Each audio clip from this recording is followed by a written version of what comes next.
Sorry.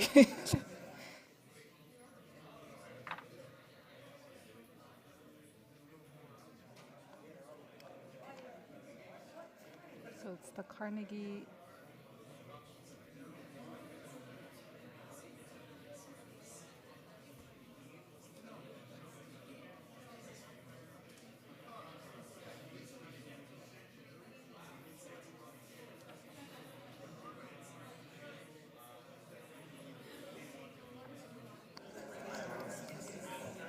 Good morning, everyone, and welcome back to the third annual Indo-Pacific Islands Dialogue.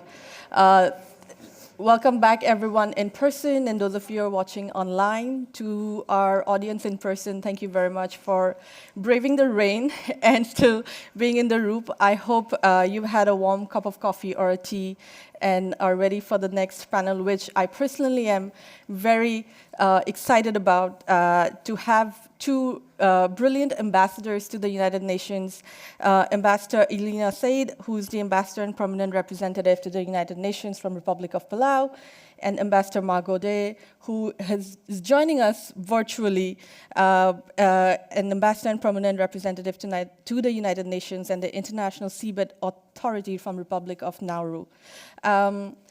We just heard Secretary General Puna open the dialogue with conversation and his thoughts about the Blue Pacific, and really setting the stage on how the larger conversation, both on geopolitics, but as well as issues that really are front and center for the Pacific Island Forum, and throughout the small island developing states. The next panel, we would like to speak with both the ambassadors about, from their role here at the United Nations, representing the nations at the multilateral level, but also being in New York and engagements with DC, to help us provide an overview of how, particularly, of course, Nauru and Palau have engaged with some of the evolving geopolitical conversations, but also in their engagements with the Pacific Island Forum. Before I turn to ambassadors, just a quick note for the audience. I'll have a conversation with both ambassadors, and then we'll have audience Q&A in the second half of the program. To participate in the audience Q&A section of the program, please use the QR code that should be on the seats next to you or shared with you by our ushers, and submit your questions on the form it directs you to. For those of us who's joining us online, please submit your questions in the YouTube chat, and we will do our best to accommodate during the Q&A portion of the conversation. Ambassador Deiye, thank you for joining us virtually, and Ambassador Seid as well. It's an extremely busy week in New York with your senior leadership in town as well, so really appreciate your time and effort, and thank you for supporting this initiative. Ambassador Seid, taking advantage of the fact that you're here sitting with us, may I turn to you to perhaps offer some comments or remarks on the panel on islands in geopolitics and your perspective in your role at the UN before we continue with the conversation. Yes, thank you. Hello, everybody. And thank you so much, Darshana, for having me, and to the Sasaka Peace Foundation and the Carnegie Endowment for International Peace for hosting us today. So it certainly is, I think, a really interesting time in the Pacific, in the Indo-Pacific. There is a kind of big geopolitical shift that's happening currently, and the Pacific Islands are in an interesting position. I think it comes with both its benefits and its also risks as well. I think one of the nice things is that we now have a lot of larger countries who are interested in talking to us about our fights with climate change, sea level rise, specifically in the Pacific Islands, our challenges with accessing finance and meeting the SDGs. So in some ways, the geopolitics has allowed us to kind of have a better access and conversation with larger developed countries who hopefully can help us meet some of these goals.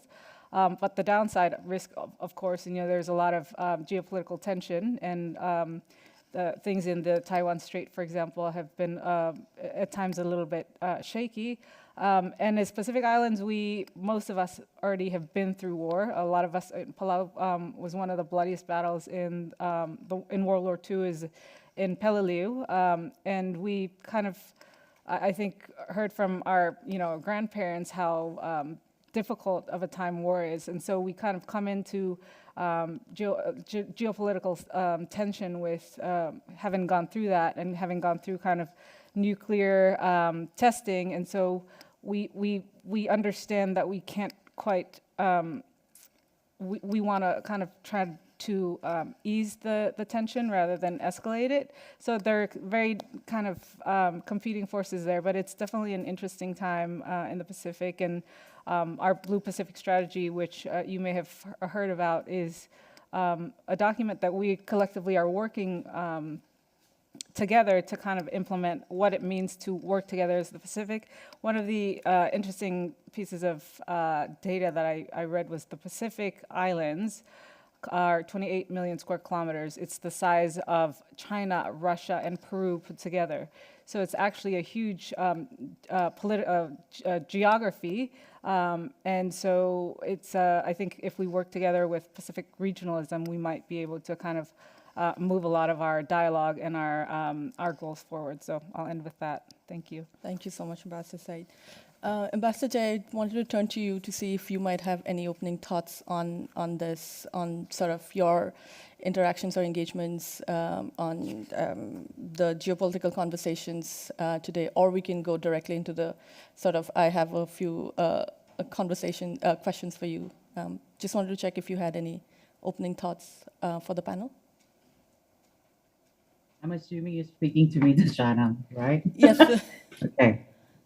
So let me first of all just say thank you so much for inviting me to speak, and also let me thank the organizers for this opportunity. It's an honor to be here today, and especially with my colleague, Ambassador, the permanent representative of Palau, Ambassador Ilana, Seid.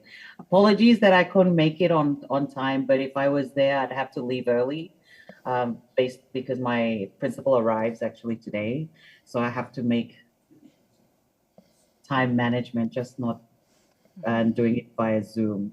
So that's my apologies. But I think Ambassador Ilana raised some critical points that just as an opening in terms of where we are in the geopolitical scheme, where the Pacific lies and what's happening in the Pacific. But the momentum, I guess, the political momentum right now is for all of us to stand together and try to move the trajectory of the impacts of climate is really at the forefront of some of these elements that we're going through. So to be in that position, both as a vulnerable country exposed to existential threat to climate, also being an interest for geopolitics, it gives us both an opportunity and also a disadvantage, if I can say that in a more broad sense, but I will kind of speak to it when I speak to the examples of Nauru more.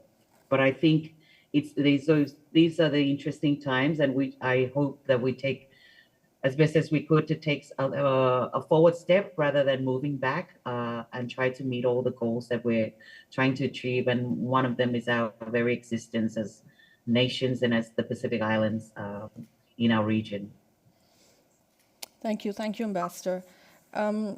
You both talked about the attention to the region and growing sort of attention and engagement to the region, and Secretary General Puna talked about different competing powers coming with engagement, but not necessarily all exact deliverables. I wanted to start with one particular theme, to a question that I can pose perhaps to both of you. This forum particularly is an effort to highlight the perspectives of island nations and to break away from the narrative of US versus China, that the region should not be viewed through this great power lens.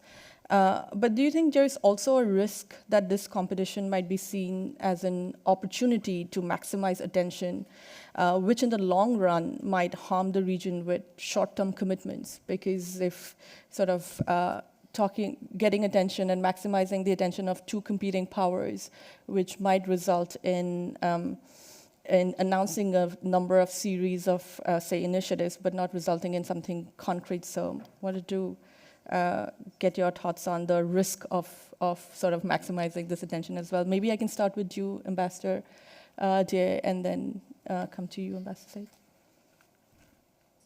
I mean, I think the question you posed, Darshana, from my perspective, as I highlighted, one of the things is we do see an opportunity, but we also hope that it doesn't disadvantage us by being the center point of geopolitical interests and moving away like our interest into our own survival. So as you rightfully understood, and I think I spoke at your event in Washington, one of the critical things that my country has taken lead on as a co-chair, member of the co-chair, is the security implications of climate change and its impact. And this is more or less how the UN treats the issue of climate change. And we're trying to make the United Nations itself fit for purpose fit for the reality of the world we live in today. And climate change is really at the forefront. And it can be for us, it has security implications, both from a national sense and from existential sense. So these are one thing that my delegation has been raising on behalf of a group, no less, but it seems that it's been missed in some ways or some at the institutional level, basically. I don't want to overlay the impacts that we're currently experiencing, but there's quite a lot of significant challenges that countries face, not by myself, but mainly across the Pacific, that are from sea level, the rising seas and all the impacts and the adaptation, the infrastructure, all of these have had impacts to each country individually and collectively as a whole. And so one of the things what we never raised, but I wanted to raise, is one of the initiatives we carried out in Nauru has been it's called the Higher Ground Initiative, and it's about relocating people from low-lying coastal lands to the inland where it's higher. And this kind of move nationally will cost millions of dollars to do it, but it is part of the effort of safeguarding, realizing what kind of reality we live in today. So this is planned, it's kind of like a managed migration, but people don't want to hear this, but this is real impacts. This is where some of the elements that we discuss, and then when an institution like the United Nations is not focused or is not really dealing with this type of implications, then we question ourselves, what are they doing? What's happening on the front? So that's one example that I wanted to raise, really, from that perspective. I can add more, but you can stop me if I'm... Thank you, Ambassador. Ambassador Ilana, if I may turn to you on the same question of the risk of maximizing attention. Yeah, sure. It's a really interesting question. I think I can just speak from Palau's experience in I think the last 2 years. We have had a lot of attention and energy from partners who normally haven't really engaged with us before. That is both a positive thing, but it's also, because we are a very small country, it's a lot of drain on resources. So they'll send, foreign ministers who've never been to the Pacific, and they come, country after country, and they send Seid's envoys. And as you can imagine, our foreign minister is quite small. So the capacity to actually implement any of these promises is challenging. So I think one of the things in the Blue Pacific strategy is regionalism, like how do we collectively work together as the Pacific Islands and the Pacific region, so that there's like an appropriate channel. And I think that's probably one of the key things that we need to focus on is kind of working collectively, because if we try to do things individually, it seems to kind of drain resources, and people are kind of scattered everywhere. And so I think in the medium to long run, that might be a challenge. And so I think that's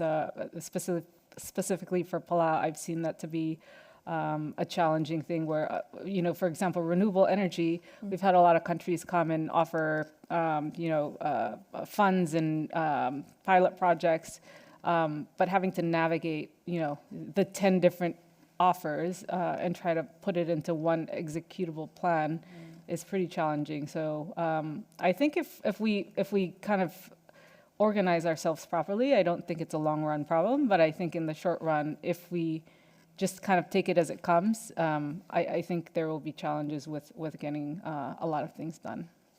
Thank you both. Those are some really interesting perspectives on sort of the risks and the other side of getting that much of attention, and particularly to what you said, Ambassador Ilana, in the visits to the region, which particularly this year we've seen quite a few at the leadership level from multiple countries at the summit level, which takes up a lot of resources. And the question that often comes out is, what has been the deliverables of it? So really appreciate you both bringing out these really specific aspects and perspective of it, because sometimes sitting in DC, you don't necessarily hear the perspective of what is it doing in the region, and you see this is great. There's so much attention to the region, and sort of borrowing from that or continuing on that thread. Both of you represent your nations at the highest level of multilateral negotiations. However, many of the institutions, organizations designed to address some of the pressing challenges of the day are not necessarily equipped to address challenges important to particularly island nations, and we've seen that in the aspect of climate conversation. Can you talk a little on specific areas that you think, in your role at the UN, requires attention to start delivering on issues that are front and center for island nations? And Ambassador Ilana, maybe I'll start with you. Sure. Yeah. From one of the things I am most vocal about, and I've been putting a lot of my time in, is accessing climate finance. We all know SIDS are the most vulnerable country group. We have access, because our teams are so small and the multilateral institutions that were created have very complicated systems and data requirements. It's very hard for small islands to access, for example, the Green Climate Fund. So in our efforts to try to transition to renewables, that's been an incredible challenge. I keep using the example, Palau, it took 5 years to get a concept application through the Green Climate Fund, and by the time, if you start a concept note and 5 years later it goes through, the technology is probably no longer, what you should be using anyway. So I think working with the multilateral institutions to fix those blocks so that they're fit for purpose, I think is a key thing. And yeah, I think that's kind of, the relative scheme of things, it's very hard to do anything without financing. So adaptation funding, for example, SIDS have only tapped into 2% of that, despite them being the country groups that are probably most in need of adaptation. So specifically for myself, that's kind of where I've been focusing my efforts, to say that access to finance is key, and making it fit for small islands rather than I think what's happened in the past is there's an application that's the same for everyone, and then we're using processes that when you have a climate team that's 5 people, it's very challenging to meet those. So I think the Global Environmental Facility, for example, they have a SIDS window or a SIDS envelope, and that's worked really well for small islands because we don't have to meet these huge hurdles in order to access that financing. So getting some good examples and also sharing it with the other institutions to say, well, we hear you, but if you actually look at the things that are on the ground, this is the stuff that's working, so perhaps we can try to replicate those. So I think that's probably where I personally focus my efforts on. No, thank you. Actually, if I can stay with you just for a moment longer, the issue of climate finance, and more importantly, accessibility to climate finance, has come up, I think, in almost every edition of the Islands Dialogue. I think it's one of the aspects that's brought up. Can I ask you to maybe say in your role, because in your efforts, are there very specific challenges that you're facing or specific issues that you would like maybe the US audience or even the bank and the multilateral institutions and financing agencies to be aware of on this, that can be on the restructuring aspect of it. So if there were specific examples, and maybe we can use the stakeholders that are coming to the table for this dialogue to facilitate that conversation. Yeah, absolutely. So on climate finance specifically, and I just stated it. So it's basically like the application hurdles need to be revised for SIDS so that they're better suited for, I say in Palau, we probably have like 3 statisticians. And that's actually a hurdle that a lot of large countries don't understand. I was talking to the UK and they said their economic division had 20,000 people, and that is the size of my country. So I think you can imagine people, small island developing states, they don't actually realize how small we actually are. And so communicating that to them to say, if a team is very small and if they don't have these capabilities, perhaps we need to change the application rather than flying in consultants and having them create all this data. So that's one. On graduation, Margo and myself are kind of unique in the sense that Palau has graduated to high income, so we were not eligible for ODA and concessional financing. This happened right as COVID hit. So that was a really challenging thing for us where, because it's based on historical GNI per capita, when COVID hit, we closed our economy, which in some years, tourism makes up 50% of the GDP. And we couldn't access concessional financing or ODA because we have now graduated according to the OECD DAC requirements. So that's one of the things we're also working on is could we change those parameters so perhaps it's not just historical, but if you're forecasting that you're going to lose a lot of revenue for an external shock or a typhoon or something else, perhaps we can look at forecast measures as well to evaluate graduation. And also maybe we could use like a more gradual graduation process, because right now it just basically, it's like a fiscal cliff. You have access to all this stuff and then all of a sudden one day somebody decides you're rich and then you have no financing. And for small islands, it's challenging because we can't access private capital markets. We can't, it's very hard for us to raise bonds because we're very small. We also, some of our countries, Palau, we use the US dollar, so we can't print money. So our access to finance more broadly is very different from, Indonesia or a different developing country. So I think within the international finance system, we're trying to get those points across because sometimes people just don't realize, like, we're very small, but we're also very different. So we have to create solutions that are fit for purpose. Thank you so much, Ambassador. That was fantastic. Ambassador Margo, if I can turn to you on the same question in terms of the multilateral institutions and negotiations, and in your view and in your role, specific areas that you think requires attention to start delivering on some of these issues within the system that we have today. Thank you, Darshana. Maybe just a point to come back to on the first question, really the reality, because I did raise one specific issue with this climate insecurity. And I just wanted to canvas that the point of having geopolitical attention in the region is hopefully focusing, and the added advantage would be to have partners to focus on what is really needed by the Pacific in our region.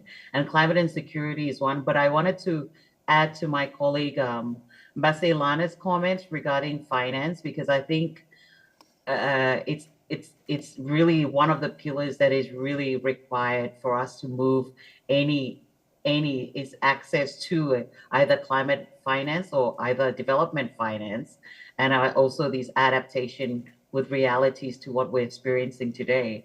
And if I may just quote what Secretary Guterres has said, is that the international finance system is short-sighted, crisis-prone, and bear no relation to the economic reality of today. And I think this is something that needs to resonate in terms of addressing small states, and I mean micro-states. So my country has 11,000 people, and as rightfully highlighted, but we don't have access. We have been put on the OECD DAC to be graduating to a high income just straight after the pandemic, which makes no sense. So we're not in that. I mean, not to have access to finance to help us and be in a position to address or combat the scale of the climate crisis that we're facing is ridiculous. So I just wanted to kind of highlight that real point of how important the financing is, be it climate development or ODA, since Nauru is still struggling with the fact that we are supposed to be graduating as a high income and may not be accessible to any development finance from partners.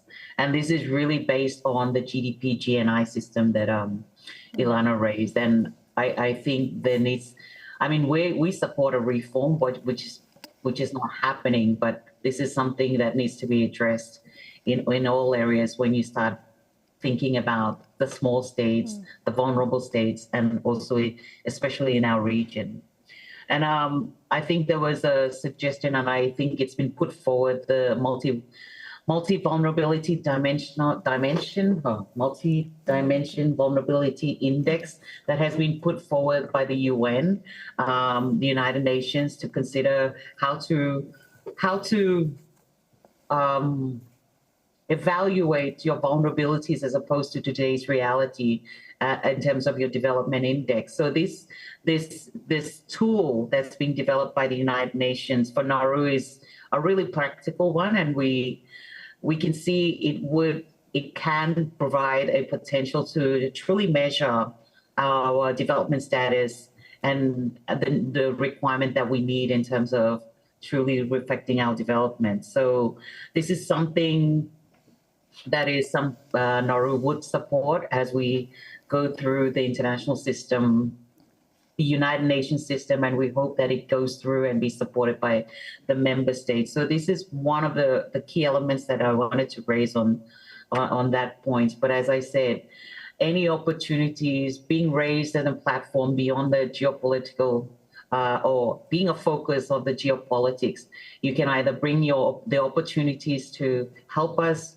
address the real immediate needs that these countries face, and be a true partner. I think that's really the message. And climate insecurity is one other element which I raised earlier in your question as one of those key ones that we need the United Nations and all to understand that climate change does pose has security implications to our existence as states, countries, and people, islands and people. Thank you. Thank you, Ambassador.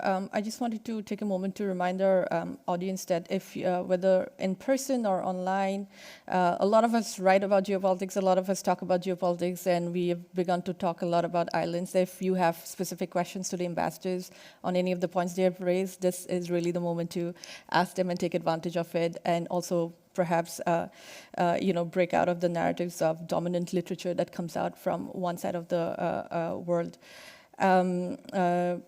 Let me turn to you both for on sort of the Blue Pacific strategy, and SG Puna in the morning did speak about it. So, and the U.S. Pacific Island Summit is coming up. What do you expect partners? It's been 1 year since the last summit, and there've been a series of initiatives that have been announced. In this summit, what do you expect partners of the Pacific to deliver on the priorities of the strategy? Ambassador Deiye, if I may. I think Margo might be in a better position to answer that, since she's also the ambassador to the United States. So she participates in that summit, but I can kind of speak to it. So we recently had preparatory meetings for the SIDS conference. So with respect to the Pacific, I think working with partners, I think finance is always something that's come up. Access to finance, quality finance, and predictable finance, I think it was one of the things, so that we can implement our plans. I think that was one key. And partnerships, I think working not just with government, but also with private sector, with technology, with civil service and youth and indigenous groups. So to try to bring more stakeholders to solve the challenges that we're currently working on was kind of another key theme for what we wanted to do as the Pacific. The third is data, was also a key thing that kept coming up. It's really hard to to manage what you don't measure. So I think that was one of the things that in the Pacific preparatory meeting, we were calling on partners to help us develop robust data systems so that we can kind of track our progress. And I think I'd say the final one, it was also kind of revolving around culture and how do we create progress by still respecting our kind of Pacific identities and our culture and this phrase, the Pacific way, which hopefully we can kind of work together rather than against competing interests. So I think I'll just end with that specifically, but it may relate to the summit coming up. Yeah, thank you. Ambassador Margo, on the upcoming summit order and the Blue Pacific strategy. So on that point, Darshana, the U.S., the United States relations with the Pacific Islands Forum countries has been, if I may put it nicely, late in the game, or late, but they're making up. It's been 37 years since the visit, I think, for the first visit of Secretary Blinken again, back official. And then we had the first summit. Can you hear me? I don't know. Yes, absolutely. We can hear you. Yeah. So I think there's a lot of, if I may say it frankly, a makeup between the US not being in our region and then their interests becoming more geopolitically focused, as you rightfully highlighted at the beginning. And so we're now on our second summit. Now, in terms of commitments, the summit commitments are right there. In different sub-regions probably have more than other regions, but we're all working towards the goal of strengthening partnerships across the region and those priority areas, which are mostly security, maritime, and also climate change. In terms of realizing any benefits at this stage, I think it's too early for me to comment, but then maybe that's my personal view. We're still working around, I guess, the commitments and working through. It's been only the second year, and I think the proposed time for this regular meetings between the Pacific and the U.S. administration is to be every 2 years from now on. I haven't seen, I mean, the discussion, the open fora, the commitment by the U.S. by having special envoys on the ground, strengthening, opening embassies across the Pacific in areas they used to have, or reopening in some areas, are right there. For me personally, we haven't really seen that full commitment for Nauru as a partner to the U.S. So if I can say, I cannot say it's successful, I say it's in work in progress. And I think we're still working out in terms of, but regionally across the region, I think there's the focus as the U.S. focus is in the Pacific, based on their commitments raised. So. Thank you, Ambassador Margo. We have about 10 minutes, and just turn to some of the questions that have come in from the audience, both here in person and online. I think the first question is, and it's addressed to both of you. So how helpful are multilateral institutions like the United Nations for small island states, particularly when other nations have veto power? So either of you are welcome to take the question, or both of you. Ambassador? I'm happy to take a crack at that question.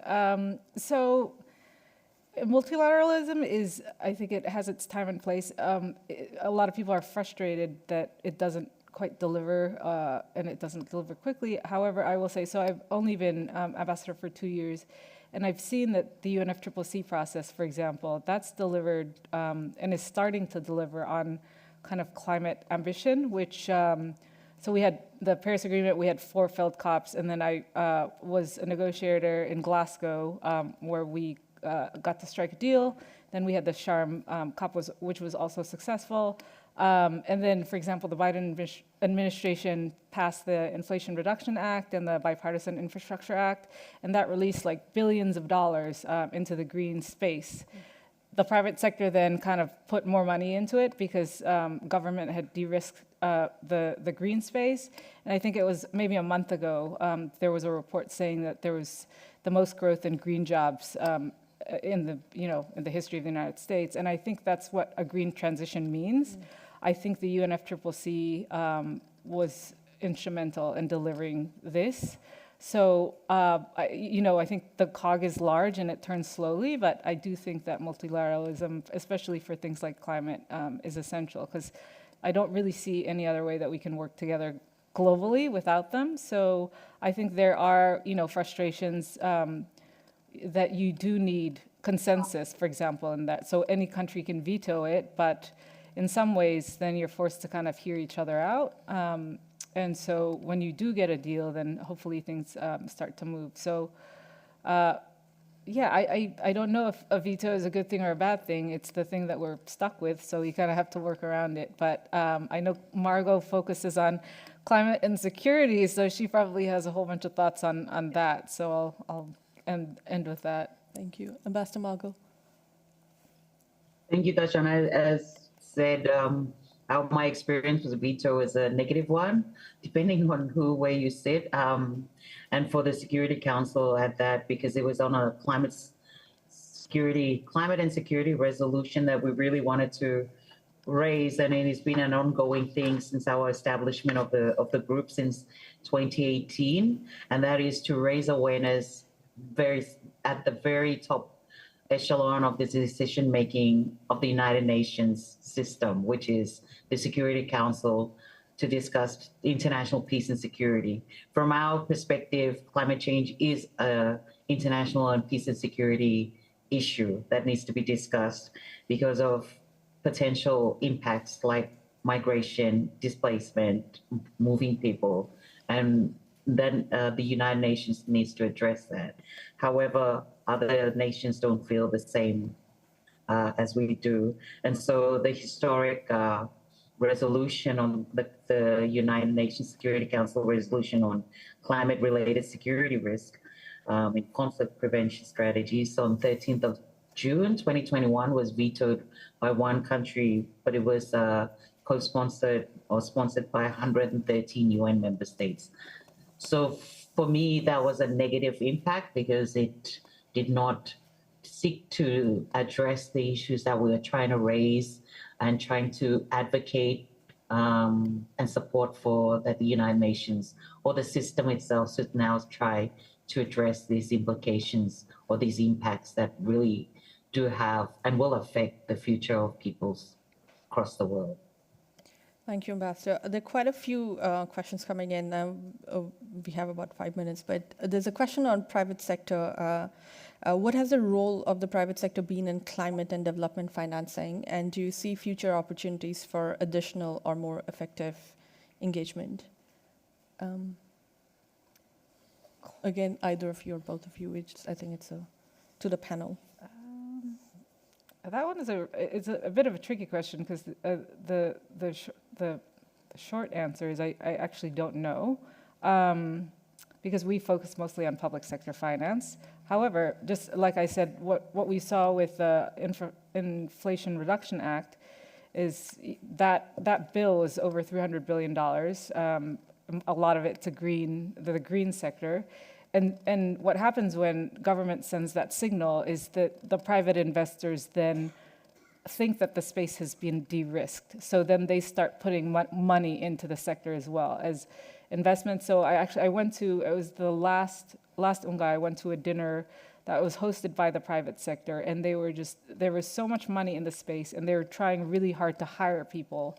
And so I don't know exact figures, but that's kind of the way things work, where government sets the direction, it puts money to de-risk a space, private sector then comes in to try to make a return on that investment.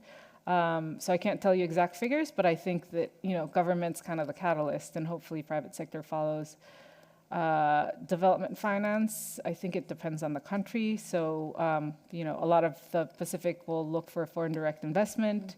But again, if it's kind of goes hand in hand, if a country is constantly getting destroyed by a hurricane every other month, it's really hard to attract foreign direct investment. So I think the governments working together to solve some of those kind of risks, de-risking investment, will also allow the private funds to come in.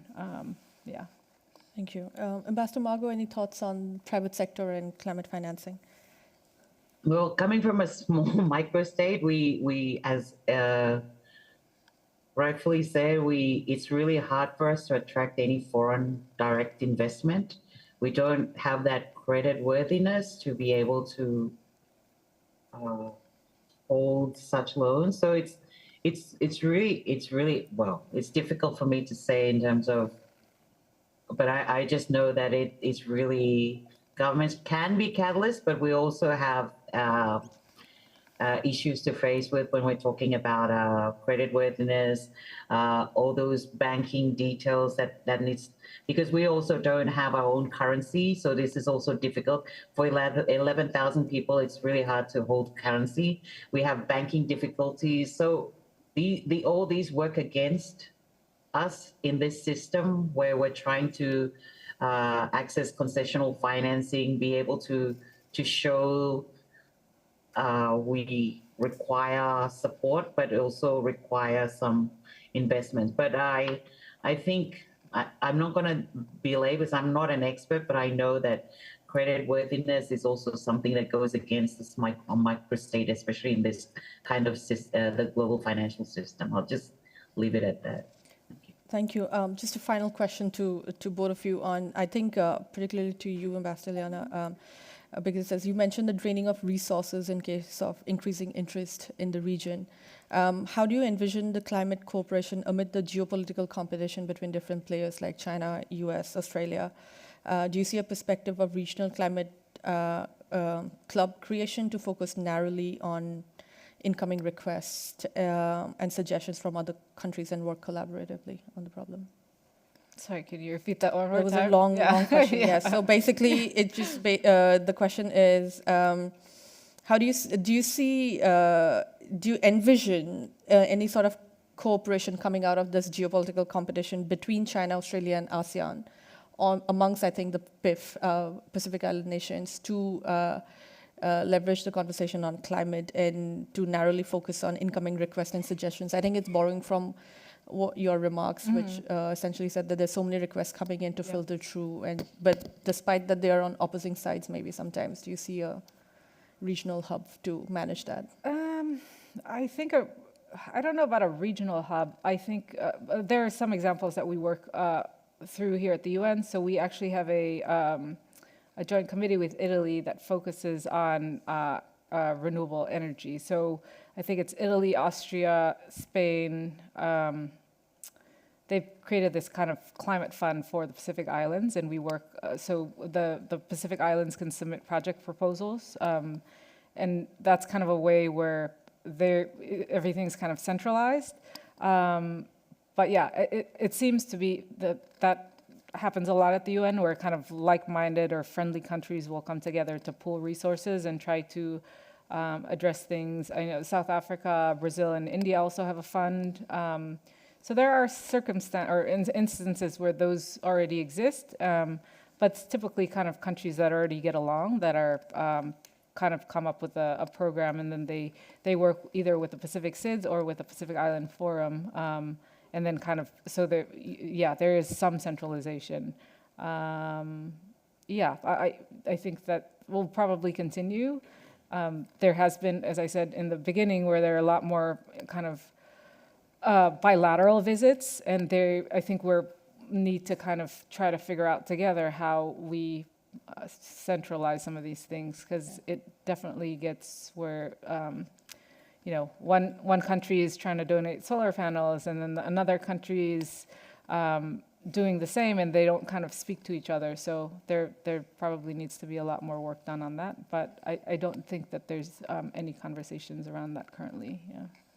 Ambassador Margo, any thoughts on that question on regional climate cooperation to manage the different requests and offers coming through? I mean, as Ambassador Ilana raised, I think we have existing regional agencies and crop agencies in our region that helps us manage some of these capacity difficulties or capacity limitations by the region itself. We have this SPREP, and we have, I'm just putting the acronyms, I've got the whole full name, but they do deal with some of how some of these coordination and links can help the Pacific, especially when we have capacity issues. But if we're talking about partners, we also have some existing regional cooperation amongst partners who also cooperate to help certain regional factors. So they're there. I guess the question is it enough at this time? I don't think so. I think there needs to be more. But the managing part of it is how our countries, because small island developing states and have been known to have absorptive capacity limitations.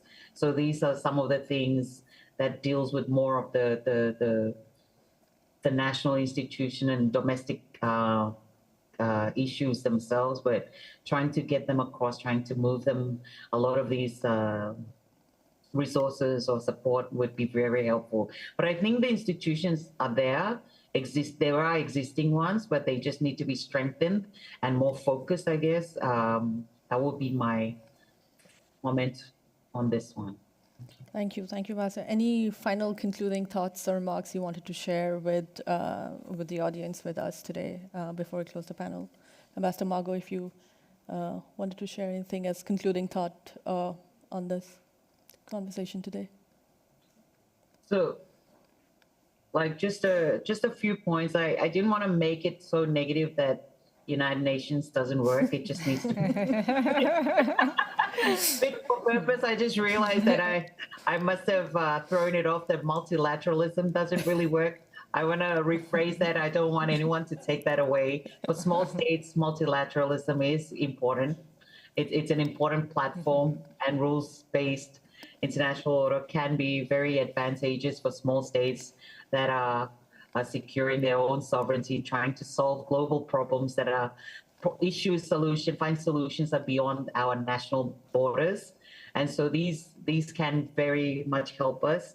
And I wanted to, I raised just one point from a Security Council perspective of how we're one of those supporters who want the Security Council to reform, but reform for the better, to meet today's global challenges.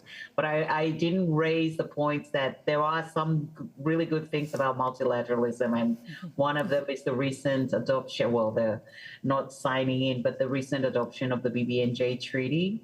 So I just wanted to mention that that there are some good things there in the multilateralism world. It's just how to make it fit for purpose and for today's challenges is really one of the things that I want the message to carry on, because some countries like mine, like Nauru, will always miss out because of our small state, and it should not be treated like that. We should be part of the solution or part of the issue, especially when we're member states. So I just wanted to raise that. Thank you so much. Thank you, Ambassador. I'm certain you're not alone in your sentiments towards UN and multilateralism.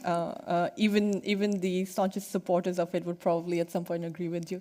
Ambassador Ilana, Yeah, no, I agree with Margo. I think, the UN is I think it's an idealistic place. I think the world is better that we have it. But it is also an organization that is quite old, and we have to reform it to make it fit for purpose. And that also includes like the Bretton Woods institutions, like the World Bank and the IMF. They were built in a different time for a different world. It's typically the developed countries that have the money that set the rules. But I think we have to kind of acknowledge that those rules don't work for all of us, including for small islands. So we have to be vocal about what we think can work, and then we have to try to create solutions together. And I think that's one of the things that came out of our Pacific Seid's conference is that partnerships are a two-way street. It's not one country or group of countries that set the rule and then we should all follow them.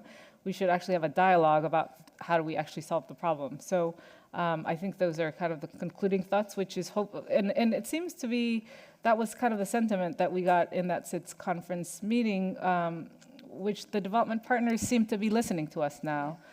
So how do we actually take the dialogue and move it towards implementation, I think is kind of where we're going. There's still a lot of work to do, but yeah, I think that's what I'd end with. No, thank you. I think this is an excellent thought to end the panel on reform and UN, as the world leaders are meeting at the United Nations right across the street. So please join me in thanking the ambassadors for this conversation today. Thank you, Ambassador Margo. Thank you, Ambassador Ilana, for joining us today. We'll break for lunch now, and then we'll reconvene at 1:15 for a very exciting conversation on digital public infrastructure with UNDP and the Director of Carnegie India. See you then. Thank you, everyone. Thank you.